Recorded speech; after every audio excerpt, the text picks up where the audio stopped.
You're tuning into the podcast series, We Talk Cyber with Monica, your platform for engaging discussions and expert opinions on all things cyber. For more information, check out monicatalkcyber.com, and let's hop right into today's episode. Hi everyone, welcome to yet another fantastic episode of We Talk Cyber. This is your host Monica. Today we have an amazing guest and a very interesting topic. We'll be talking about security and robotics.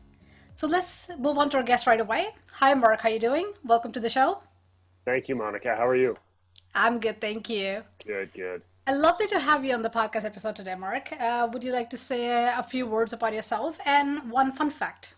Yeah, I'll introduce myself. My name is Mark Folmer. I'm Vice President with Robotic Assistance Devices, based in Montreal. So I'm active with ASIS International in the security service subject area community, and I'm also a part-time teacher at Université de Montréal. A fun fact about me, too, I guess, if I can share, I love motorcycles. I love riding motorcycles. I love twisty roads. I love sort of being out on the road and on the adventure. And with two young kids at home, I've rediscovered an enjoyment for Lego. So Nice. something that we get to do together. So my next set will definitely be the James Bond vehicle. So there you go. Fantastic. I love Lego. So let's first start with security within the robotics industry. Let's start with that, and then we move on to more in the terms of what robotics can do for security. Sure. So how would you describe is the current state of security within the robotics industry? I think it's at a very young age, right? I mean, right now, I mean, our focus is on the industry because there's so much opportunity to impact and opportunity to change. And the way that we look at it is really from the point of view is how can we create this sort of new industry, right? And something that we refer to as automated remote services industry. Mm-hmm. And essentially it's looking at security service done in a very traditional way. You know, we picture man guarding or security officer services, and then security integration services. But now taking that and kind of saying, okay, you know, what could a machine do, and what could it do differently? What could it do without conflict? You know, what could it do maybe more efficiently? You know, at lower cost. And another big item with robotics in most cases is without bias, right? So that's another part that's really interesting. And I would say in terms of the sector itself, I think the biggest competing element for robotics in the security sector is the industry itself, right? I mean, it's really that ability or opportunity to kind of change is really a challenge. Yeah, that's very correct. And the non-bias part of it is quite important, especially when we are automating at that level. Yes. So that brings me to my next question, which is how do you see security within the robotics industry? And what are the security issues? What are the risks associated with it? One you just mentioned is obviously ensuring that there are no biases. But how would you define where is the level of security maturity today, and where do you see it going? Yeah, I think it's changing at an absolute, you know, at a rapid pace, and you know, something that we hear often in our industries, you know, security by design. So having it built in right from the get-go. So it's really being able to understand, well, what's the application, you know, how it's going to be used out in the field, and then, you know, where do the autonomous devices fit in, right? It's maybe not necessarily the right solution for every single application. So to answer your question, robots aren't magic, right? They're not magical beings that can just be rolled out and expected to act and react. And you know, things need to be considered as they're being designed, as they're being built. You know, we talk a lot about security by design in our industry, and it's something that's very important. But just the expectations in and around, you know, sort of what they're going to do and how they're going to fit into society is another point, right?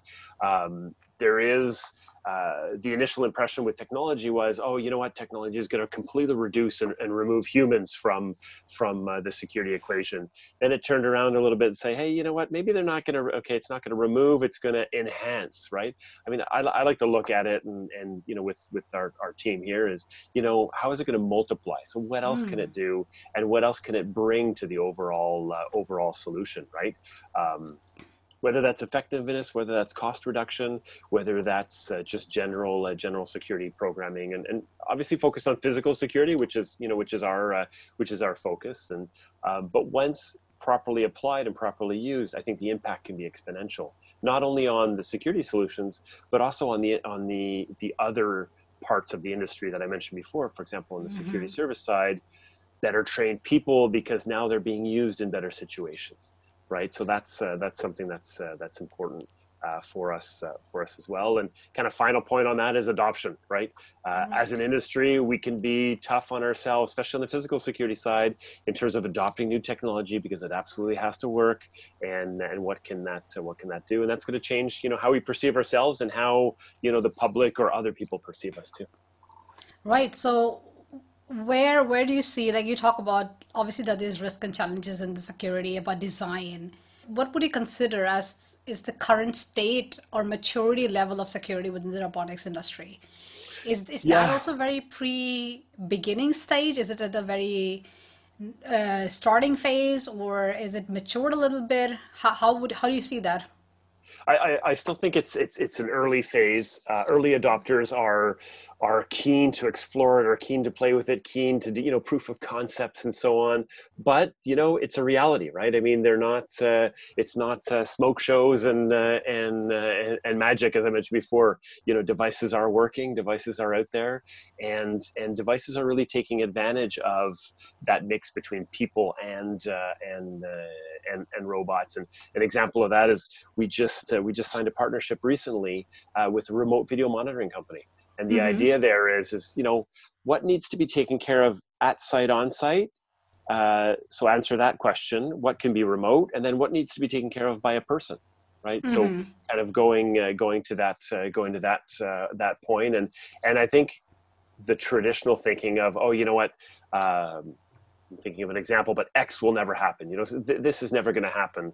And if you think about how many times we've said that in the past, and the things have happened, like, oh, ATMs, oh, that'll never work. People want to go to a bank and they want to speak to a teller, oh, Uber, that'll never work. People never get into a stranger's car and go for a ride somewhere. Well, that seems to be working. And then there's so many other examples, e-tickets and automated scheduling and so on and so forth. So still young, but I think, evolving and evolving rapidly. Right. Based on what you're saying right now, can one say that both building resilience, when we look at in general terms of security, not just in the robotics industry, Hmm. in building resilience and ensuring fail safe, that we already have kind of like the important criteria going forward as well when we're thinking about maturity of security, is that something that also is then equally relevant for robotics as well? Absolutely, and I think you touched on the word, the sort of key word in 2020, resilience, right? I mean, that seems to be what we're focused on: resilience planning, and we're focused on emergency planning and response and everything else, and whether it's robotics or other devices. Definitely a key part in pushing, I guess, a security program forward. One of the things that you mentioned actually, which quite is also the way I think in terms of robotics is not a replacement for humans more so much as it is enhancement, right? And when you look into the whole digital space, that's probably what we have been doing. When you look at the mobile phones, right? They're kind of like integration or enhancements of our lives. Now, our lives have been enhanced in a specific way when it comes to banking, healthcare, and all these things through the mobile phone.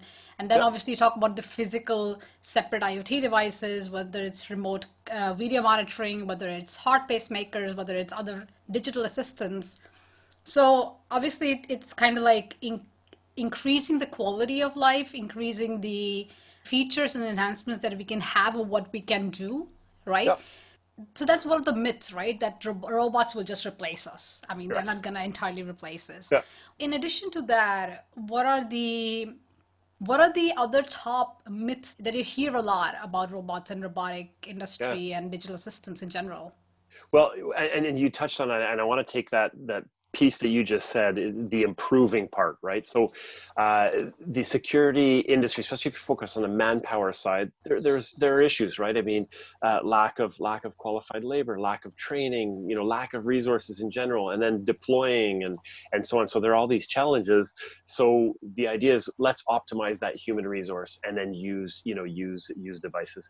I mean, I guess I can go back in terms of myths. It's one of them is the magic point, which I made before. Robots aren't aren't magic. They still need to be part of a plan, part of a program. The other part too is just in terms of I guess their potential, right? And I think people's expectations around that, and I think naturally security professionals are a little bit hesitant to sort of jump into new technology, and but once we really look at sort of traditional ways of deploying technology, and versus now saying, okay, well, let's look at something either that moves, or that's remote, or that's making decisions at least partially for the security program, and then the human intervention comes afterwards, right? It's like, okay, well, we've qualified this, we know it's an issue, so let's actually now respond. And to me, one of the worst things in a security program is or are reports that say nothing to report. Well, if there's nothing to report, don't write a report about it, right? So let's focus on the things that are important. Let's focus on them. So yeah. That makes total sense. And I would like to actually ask you about an analogy, because you just mentioned this thing that people are obviously scared of adopting new technology, right? Mm-hmm. And they're not sure of the risks that are associated with it, how to deal with it, what would happen as a result, what would be the consequences. Let's take the analogy of cloud, okay? Because if you look at the cloud, what happened was when it came, like it has been obviously decades that cloud Yep. computing in the original sense has been there with us. But when we started talking about the public cloud in that sense with Google and Amazon and Microsoft, initially people wanted to go to, or organizations wanted to go to public cloud to save money for cost reasons mainly. And they were scared though about the security part of it because they didn't understand. I mean, share responsibility is still complicated. People still don't understand it. Yep. But then there was kind of like a shift that people started, because a lot of people, there was awareness around it. People talked about that cloud is secure, or at least they're doing a better job of securing the cloud data centers than probably what would be in your cellar, right? Yep. So then that awareness somehow moved people and organizations thinking to another myth, which is now when people go, they're like, oh, we're going to cloud for security because we have been told when we move to cloud, it's secure. So, I Yeah. mean, and do you see that kind of thing happening in the robotics industry at all? Like now Uh, people are so scared. Do you think that at some point people will just by default think everything is perfect and fully yeah. secure and then believe, oh, we're going to do that because it's secure? Yeah, yeah, no, it's funny, and I think the analogy is great. People wanted to touch and see and feel their servers, right? They know that it's secure because I've got the lock and key, and I can control it, and that's same as for example, the integration space, right? Installing cameras, installing VMS and access control, and so on, and that's the way it has to be because that's the way that it's always been. So that is, I mean, it is changing, and these devices. Now the idea is obviously security by design as I mentioned, but then at the same time they take advantage of these other technologies, and whether that's mobility, whether that's an IoT aspect or angle, and then of course cloud services, right? I mean, what's the value of on-site data storage if something happens to that on-site data or storage? So in certain cases you need to have both, and trust took time. I had that exact conversation about cloud services versus on-premise services only last year. So the conversation's not over yet. It's just definitely less frequent, I guess. But people have become much more trusting, and why not? Because cloud, the people that are securing those facilities, they are focused on that, right? I mean, that's what they do. So yeah. So where do you see that also happening with robotics? At some point, we will be able to have that kind of trust, or do you think it will be like an over trust phase as well? Yeah, that's a great question. I don't think that I've got the answer, necessarily. I think some people are ready to just, hey, roll it out, and we'll worry about it. We'll worry about it when it happens. And others really want to, kind of dot their I's and cross their T's, and go through the different parts. But as the public begins to accept it, and as if you think about a workplace, as the employees, as the associates or the people working somewhere begin to accept it, people begin to appreciate it too, right? In terms of, hey, I know that the machine is accurate. I know that I can trust it, and I can sort of go through it. So there's definitely time will tell, I think, is the Right. ultimate answer. So we talked a bit about now, we focus primarily on security, maturity, security issues, security risks within robotics. Let's maybe move on to the other aspect of what robotics and automation and the industry can actually bring as advantages towards security. So let's start with this. What do you think the role that robotics has played now in amidst the pandemic in crisis management, how it has helped or what challenges it has brought by itself? So what would you define as the kind of role it played in it? Yeah, during the pandemic, I mean, I can think of a few specific examples, and they both tie to the idea of being automated, and then possibly being remote, right? And the idea of automated is, let a machine do the boring over and over, interventions. And you think about, a hot topic these days, face mask detection. Right. I mean, depending on where you are in the world, there are different rules with respect to face mask detection. Well, in certain parts of the world, it's very political and very, there are sort of opposing parties. Well, if a machine reminds you to put your face mask on, well, that's going to be a little bit less, there'll be less conflict there. What are you going to do? You're going to get angry at something that's, 30 feet in the air or something like that. You're not going to get very far. So that to me is part of it. So that kind of automated and reminder type of thing. Of course, the fact that it's less human to human in certain cases, and then it brings me to a point about confidence, right? So a device that's properly equipped, and I use the word properly, on purpose, because there's some devices that don't quite meet the standard. That can help with the trust of coming back to work. So, for example, here, I'm based in Montreal. As I think I mentioned at the beginning, we've just sort of entered a second wave of the pandemic, and there are new rules that have just come out for certain zones and office occupancy and so on. Well, in a lot of cases, speaking to people, they don't necessarily want to go back to work because they're like, oh, but you know what? What if it's not clean, or what if I, do happen to catch something while I'm there? So we've really looked to our devices, and whether it's through health screening options and so on, to help that trust and help that return to work.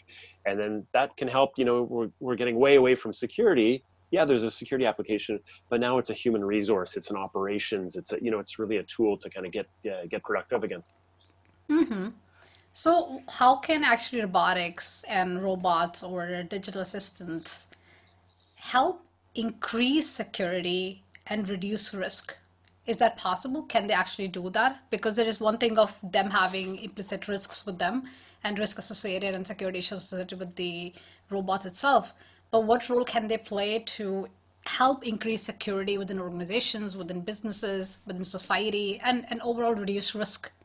Yep. Yeah, it's what, they're part of a program. I mean, not a be all and end all, and part of an assessment, part of understanding what the risks are for an organization. So it comes down to application, of course.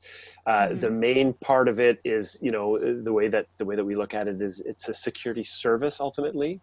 And then how can, again, the machine take care of those repetitive actions that are just always going on, and then how can it flag someone now for that hands-on intervention, whether that intervention, as I've said a couple of times, is remote or is now on site. So maybe there's a security officer on site who is better trained now because the resources are better deployed, and there's a good understanding of what the risks are, and then the organization, is behind it. Well, then now that person can now go and intervene, and then you're really optimizing, I guess, the human resource deployment portion of it. Right. So what I understand is that basically the security strategy and the programs that you've built in the organizations can be then complemented and optimized with the robots and robotic assistants. Yep. The idea of it being a multiplier, we don't, we talked about it earlier, but it really, that's the idea, is what part can really be multiplied, and then take advantage of all the other parts. And that can be the cyber programs, that can be the personnel or the personal security programs that are out there. But what piece does it fit in? So now let's talk about something actually a bit different, but very associated with robotics, Industry 4.0. First, Hmm. can you explain to the audience what is Industry 4.0? To me, Industry 4.0 is really that sort of next level of industrial revolution or progression, right? So you're going from, or you're going to, I should say, taking advantage of the latest technologies, taking advantage of what's out there to deliver more efficiency, to deliver better results, to deliver, I guess, a better overall result to what you're trying to do. Right. And our robotics industry in itself is a very important part in Industry Mhm. 4.0. Can you explain what role do they play, how they help and contribute to the Industry 4.0, and what are the challenges with it? Yeah, you know what? It's exactly why I joined RAD this summer. For the idea of saying, okay, we've got a security service industry that's been around forever. I think we can agree to that. And we've got a security integration industry that's been around for a long time, maybe not forever. I mean, the first access control systems really were people at gates, right? And then that eventually evolved to be access control platforms, and then PMS and so on and so forth. But if you look at a robot, it's a collection of those technologies that we're trying to take advantage of, right? And we've touched on all of them, I think, throughout the last sort of half hour or so. But whether that's IoT, whether that's mobility, whether that's cloud, it's taking advantage of that. And the idea that these units now can be self-contained, standalone, and be part of contributing to that kind of exponential industry improvement, I think is exciting. And time will tell. Like we said, wait and see. But the opportunity to change that, and I think we have to, because the regulations are intense in different markets. Of course, they're all a little bit different, but taking advantage of the technology is going to make a big difference as we evolve. So, what are the obvious challenges that you see with them at this point of time? The obvious challenge to me is the industry itself. And I had a conversation just this morning with somebody about, well, we've always done it this way. So for us to do it that way, I have to convince, this person and this team and that team. And so to me, the challenge is the industry itself, and our creativity, I think, gets challenged in a lot of cases too, to sort of say, hey, what can it do? What can't it do? What can we do, or what can we roll out to make the overall program better? So that to me is what really stands out. So based on, as you said, we already touched quite so many topics in the last half Yeah. hour, and we have really understood both the aspect of security within robotics. We've talked a bit about robotics towards security, towards Industry 4.0. What do you think? Where do you see the robotics industry going forward in the next 3 to 5 years? I mean, it's very difficult to predict, obviously, but where would you think it might be going, in which direction? What would be your key predictions, even though it's not really easy to predict? Yeah, if I had a crystal ball, I think that in most, not all, I definitely won't say all, but in a lot of security programs, I think devices are going to be considered, and then robotic devices. So really something that's helping make decisions, and in certain cases, making decisions or taking action for us. So is that in 5 years? You know, I think that we're still going to be working our way there in the 5 years. So they won't become every day, but in the 5 years, they'll definitely become considerations, right? So I think Right. that people are going to start, slowly adopting them, and then looking to the human resources and saying, okay, well, that's a premium. Interacting with a person now becomes very specific. It becomes, something that's, is very service focused and service oriented. And certain environments, yeah, we'll just focus on security. Don't want to get into a whole bunch of other sort of industries, but on the security side, I think that's what's going to happen. So more augmentation. We will see more and more augmentation in the years to come. Absolutely. Yeah, absolutely. And I think, and more opportunity, more opportunity to provide insight, to provide actual information that security programs can use. And there's a whole evolution going on, of course, on the data side of security, and what's being used, and specific physical security. So I think that's going to continue as well. Yeah, and I think the challenges around security will just get more and more interesting. Yes. So I'm guessing Yes. both you and I are going to have interesting job for the years to come. Yes, and my kids are young, as I mentioned, but I think that they'll have opportunities as well as the future goes, and that's definitely not going away. And threats are going to continue to evolve. Threats are going to continue to be present, and we need to adjust, and we need to act and react appropriately. Lovely. Would you like to deliver your overall message based on our conversations that we've had today to the people working with security, to people working in the robotics industry, or the people working in Industry 4.0? What would be your overall message to them? Yeah. The first one is opportunity. I think as we look at just the potential of what devices can do, and how they can be integrated into a program, I think is not quite realized yet. Another point would be the basics don't go away, right? You think about, I'm a physical security person. That's my background. The 5Ds of physical security always apply. And if you think about, if I put my ASIS hat on, and another industry term, the ESRM, or the Enterprise Security Risk Management, understanding what an organization's requirements are, that doesn't go away. And then challenge yourself, right? Challenge yourself to the traditional application of, hey, we've always done it this way, so this is the way we're going to do it. Consider what the options are. Look at what else is out there. Fantastic. Mark, it was so lovely to have you on the podcast episode today. I think we had amazing conversations. Thank you, Monica. I appreciate being here. It was a lot of fun. Really enjoyed it. And looking forward to staying in touch and watching our industry evolve. Yeah, absolutely. And I would love to have you back on another episode at some point, because I think it's really fantastic to actually also augment and talk about not just the digital space purely from a digital perspective, but also from the augmentation perspective, robotics perspective, and physical devices perspective. They're all connected, and the landscape is just getting more and more interesting. So thank you so much. It was amazing conversations. I really enjoyed it. Thanks, Monica. That was today's episode of We Talk Cyber. I'm your host, Monica. Continue tuning in. You know where to find me. So keep tuning in. Until then, take care and stay safe. Thanks for tuning in to We Talk Cyber with Monica. Do not forget to subscribe to We Talk Cyber in your favorite podcast app and YouTube channel, Monica Talk Cyber. Take care and continue tuning in.